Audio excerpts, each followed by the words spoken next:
Maybe you've heard the phrase carpe diem, seize the day. How do I make every moment count? Why is it that I'm here? What's my purpose for this day? You ever have those questions? These are the questions I'm asked. These are the very questions I ask myself. And I think that God's Word has the answer. And because of His answer, I have purpose. We can read in 1 John 1:1, that which was from the beginning, which we have heard, which we have seen with our eyes, which we have looked at, and our hands have touched, this we proclaim concerning the word of life.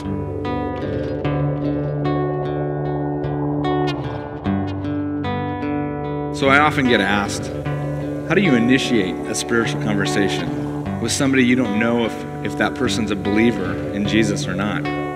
Whether I'm at a coffee shop, whether I'm at a sporting event, if I'm sitting on a bus, and a spiritual conversation begins, or even just a conversation begins, how do I take that from just an everyday conversation into a spiritual conversation where I could perhaps introduce Jesus to that person?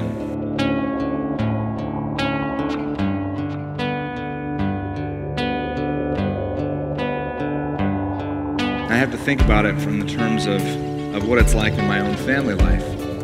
I've got 2 daughters and a young son. And just the other day, as I came home, and Will, my son, was just so excited to spend some time with Daddy. The first thing that we did is we went outside, and I got him onto the swing. And we could sit there for probably an hour with Will just going back and forth, just enjoying that time with Daddy.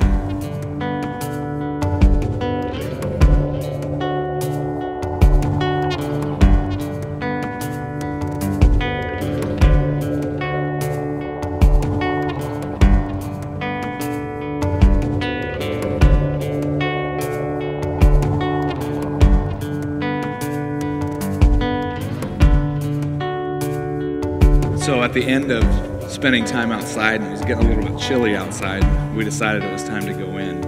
And Will gets pretty excited because when we go inside, we like to wrestle, we like to read, we like to play ball.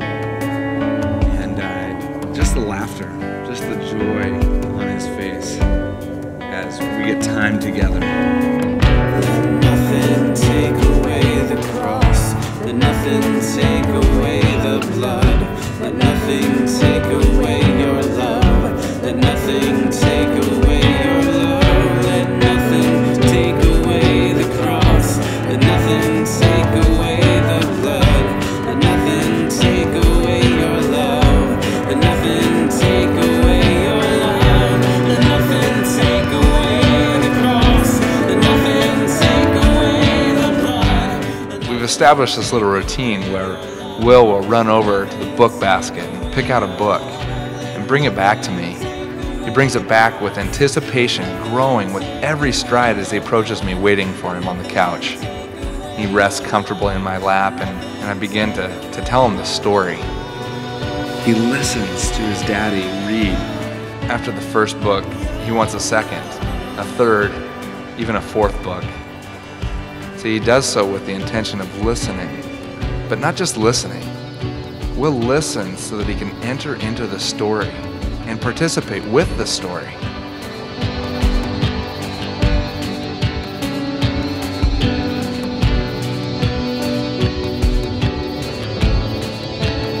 If the book tells Will to knock knock, he will. Points out the colors he knows and the characters he recognizes, and begins to mimic the words that I'm saying. Will is listening. Who are you listening to? Who's modeling witness to you? Who have you seen enter into a spiritual conversation? What does God's Word say about sharing the good news? Who is it that you're doing life with? Who can you look to as an example of a person who's sharing the love of Christ, in not just his or her actions, but with words as well? We learn by listening. We then begin to imitate and mimic. We then begin to boldly proclaim. God's Word tells me that I'm to enter into spiritual conversations with those whom don't know Jesus. God tells me to testify to the things that I've seen and heard and touched so that others may know the love of Christ. I hope that as I tell stories to Will that he's learning the greater story of Jesus and what he did on the cross. I pray that Will is indeed going to mimic and attempt to retell the story to others. Will reminds me to read Daddy so that he can hear stories. I hope that I'm listening to my daddy's story so that I can retell his as well.